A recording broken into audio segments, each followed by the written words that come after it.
Hello friend, welcome back to another video. मैं हूं रमेश कुमार और आपका बहुत बहुत स्वागत है मेरे इस यूट्यूब चैनल पे। दोस्तों, आज की वीडियो बहुत ही इन्फॉर्मेटिव, बहुत ही नॉलेजेबल होने वाली है, तो वीडियो को बिल्कुल स्किप ना करें, वीडियो को लास्ट तक देखें।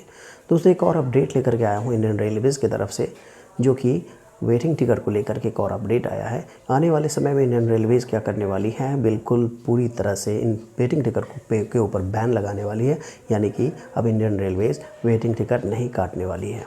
तो ये एक अपडेट निकल के आ रहा है इंडियन रेलवेज़ की तरफ से। इससे पहले एक जो पिछला अपडेट था उसको हम समझ लेते हैं कि इंडियन रेलवेज़ का पिछला अपडेट क्या था।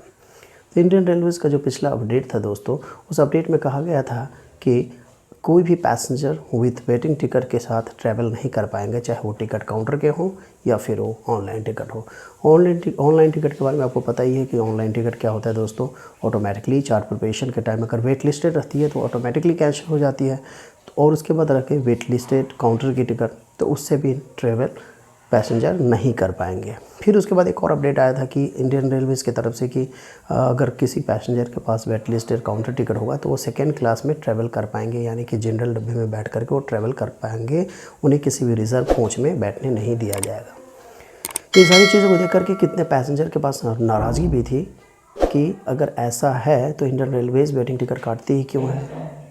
कुछ पैसेंजर मजबूर होकर के, मजबूर भी थे, अब उसे आदत से मजबूर कहा जाए या फिर वो किसी इमरजेंसी की वजह से क्या करते थे कि वेटिंग टिकट काउंटर के लेते थे और जा करके ट्रैवल रिज़र्व कोच में बैठ करके ट्रैवल करते थे और फ़ाइन भी देते थे, और उसके बाद में कभी क्या होता था, उन्हें स्टेशन पर उतार भी दिया जाता था या फिर उन्हें क्या किया जाता था, जा करके सेकेंड क्लास सीटिंग में यानी कि जनरल डब्बे में बिठा दिया जाता था।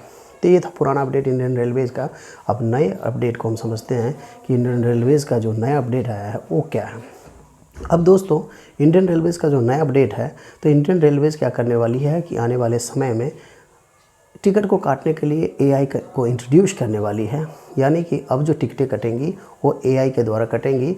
एआई के पास किसी पार्टिकुलर ट्रेन में के पिछले 5 से 10 साल के सारे जो डेटा होगा एआई के पास होगा।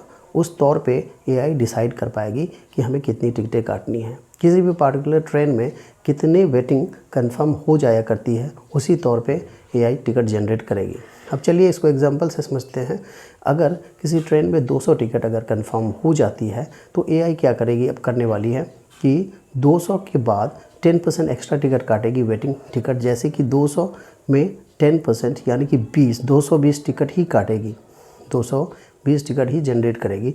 और इससे क्या होगा कि हम ट्रैवलर्स, हमारे जो पैसेंजर्स हैं, हम लोगों को यात्रा करने में बहुत ज़्यादा सुविधा मिलेगी। यात्रा करने में हमें किसी तरह की कोई परेशानी, किसी तरह की कोई दिक्कत नहीं आने वाली है। तो दोस्तों, ये था एक इंडियन रेलवेज़ की तरफ से एक न्यू अपडेट। तो मिलते हैं एक और नॉलेजेबल और इन्फॉर्मेटिव वीडियो के साथ। तब तक के लिए bye bye, thank you, thanks for watching.